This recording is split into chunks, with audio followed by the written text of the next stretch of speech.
Salut les make-upines, on se retrouve aujourd'hui pour un nouveau tutoriel make-up et c'est un maquillage qui m'a été très inspiré par ma copine Chalindid et ainsi que Marion Caméléon qui ont toutes deux réalisé deux liners graphiques dont un que j'avais très envie de reproduire, celui de Marion Caméléon, et donc je me suis attelée à la tâche et ce ne fut pas chose aisée. Donc pour commencer, je me suis munie de la très belle Metal Matte Palette de Kat Von D que j'ai eu la chance de choper sur les Champs-Élysées et j'ai appliqué le fard Moss qui est un fard mat sur tout mon creux de paupière, au-dessus de mon creux de paupière. Je l'ai estompé très longuement et ensuite j'ai réappliqué pour intensifier.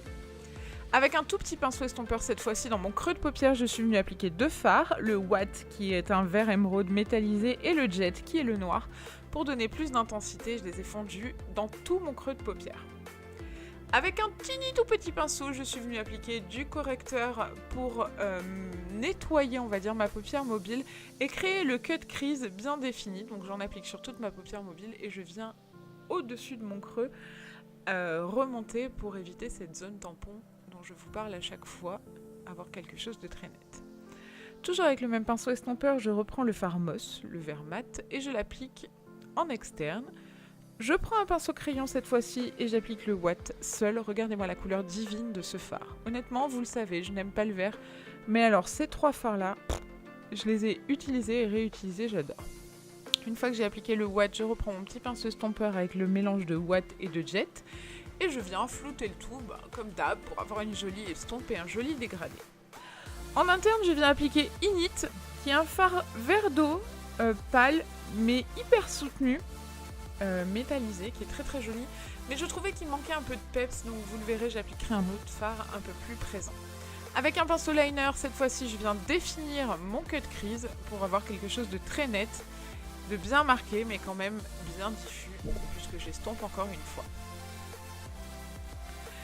Donc je viens appliquer le fard, enfin c'est pas un fard, c'est un pigment de chez NYX qui s'appelle Insomnie, qui est un vert pomme et qui vient donner beaucoup plus de lumière à ce maquillage et beaucoup plus de peps.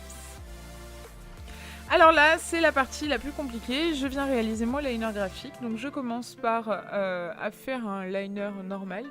Mais comme vous le voyez, ça m'a demandé beaucoup de concentration et je suis restée cachée derrière mon miroir pour faire le liner. Donc c'est un liner court, je m'arrête à mon pli de paupière.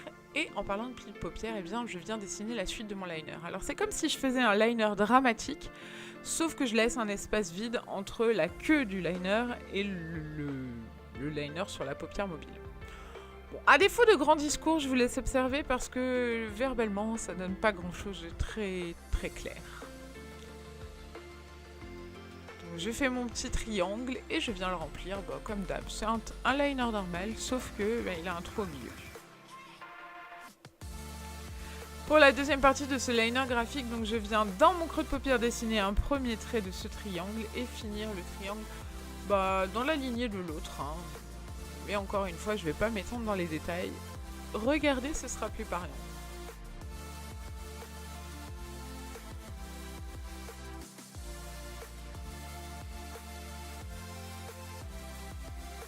Une fois que c'est fait, je reprends mon petit pinceau estompeur et je viens flouter le Watt et le Jet en ras de cils inférieur. Comme d'hab, je m'en mets un peu dans l'œil, mais bon, ça, vous avez l'habitude.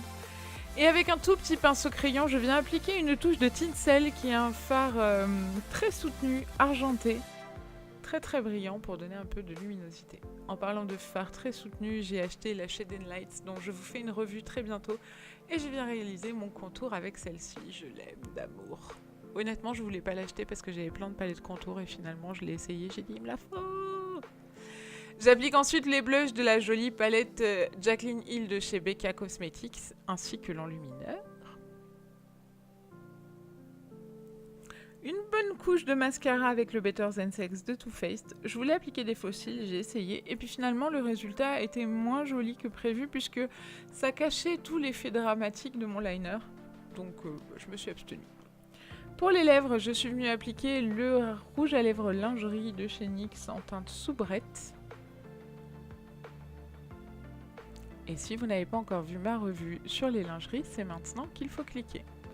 Par-dessus, pour donner un peu plus de brillance, je viens appliquer, toujours de chez NYX, un gloss qui s'appelle Tarte au sucre et qui sent le bonbon. Et il apporte beaucoup de lumière à ce rouge à lèvres. Dans la muqueuse, Là aussi, il faut que je vous fasse une revue. Ces produits sont juste magnifiques. Ce sont les crayons faux black et faux white. Dites-moi en commentaire si vous en voulez des revues. Il faut que je vous en parle parce que moi, ça a été un véritable coup de cœur.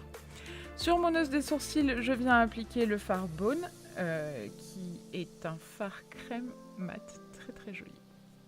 Voilà, le maquillage est maintenant terminé. J'espère qu'il vous a plu. Si c'est le cas, n'oubliez pas de mettre plein de pouces en l'air et de partager avec vos make-upines. Abonnez-vous si ce n'est pas encore fait. Et en attendant la prochaine vidéo, je vous fais plein d'énormes bisous. Mouah. Et je vous dis à très très vite. Ciao ciao.